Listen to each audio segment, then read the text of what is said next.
Google organic versus paid CTRs hitting a new low. Have you seen the article of the Sears data? So when you look at organic CTRs, when the AI overviews is not shown, from Jan 2024 has increased from 2.68 to Jan 2025 of 3.97 percent.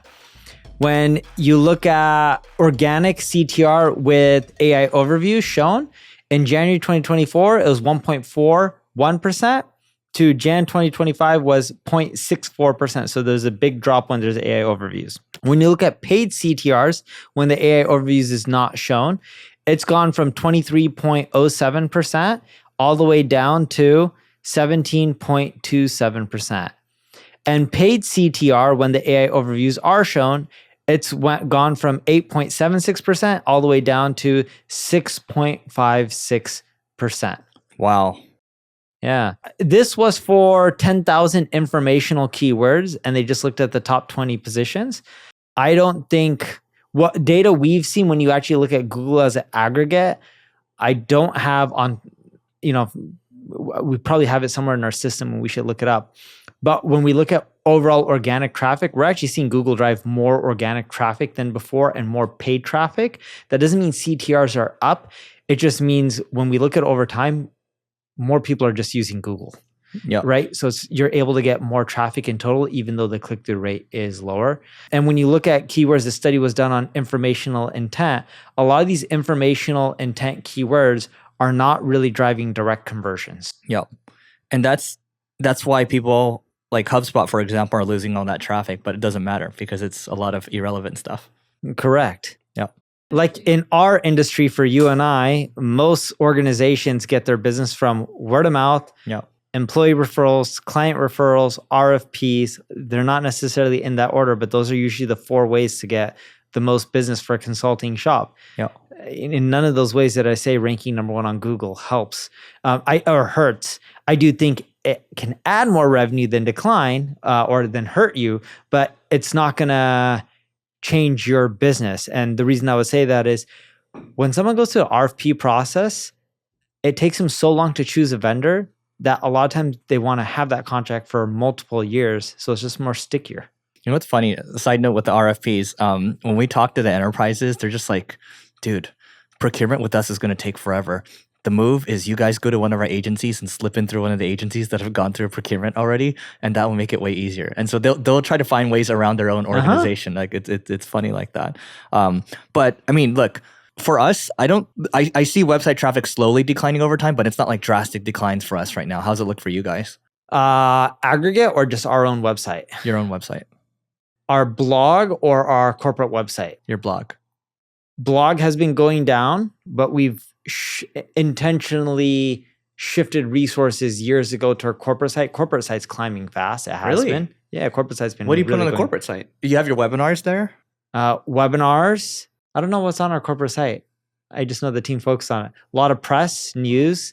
We're adding a stats section on our corporate site that we'll end up pushing, but corporate site's been actually growing really fast. And what we found is wherever we spend our time and resources, we can directionally usually move things up. Yeah. The number 1 reason our blogs started going down is years ago, we started looking at the pages that drive revenue, like the specific pages on our blog.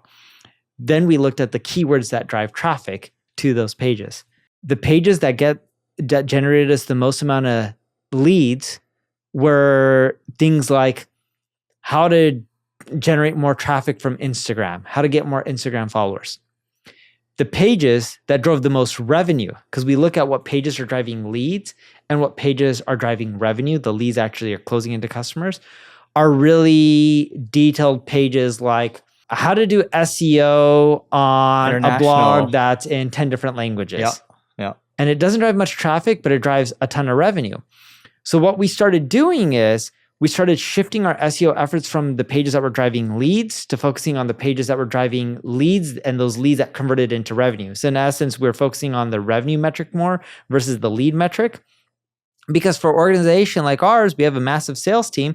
Salespeople are expensive. All right, so I wanted to take a moment to tell you about my podcast co-host Neil's agency called NP Digital. And they work with a whole host of global companies or a global organization. Also, Neil has SEO tools such as 𝗔𝗕𝗢𝗪 and Answer to Public. All you have to do is go to npdigital.com to learn more, and we'll see you on the other side. If they're calling and following up with leads that come from an Instagram page on getting tons of Instagram traffic, and it never in a year, and we looked at our data literally over a 12-month period, like lead quantity to revenue, some of these pages like that Instagram followers page drove a ton of leads, never one customer. And then we started calculating how much time our sales reps spending following up with the leads, trying to close. It was costing us an arm and a leg. When I say arm and a leg, hundreds of thousands a year. And then when we looked at all the pages, we were spending millions of dollars a year on sales efforts that were driving zero revenue because these pages were just junk.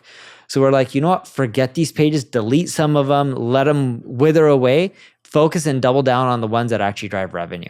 And when we look at our company right now, we generate less leads than we used to by far, by magnitude, right? By I think 1/3. Yeah. But when we look at the revenue per lead, it's way more than 3x.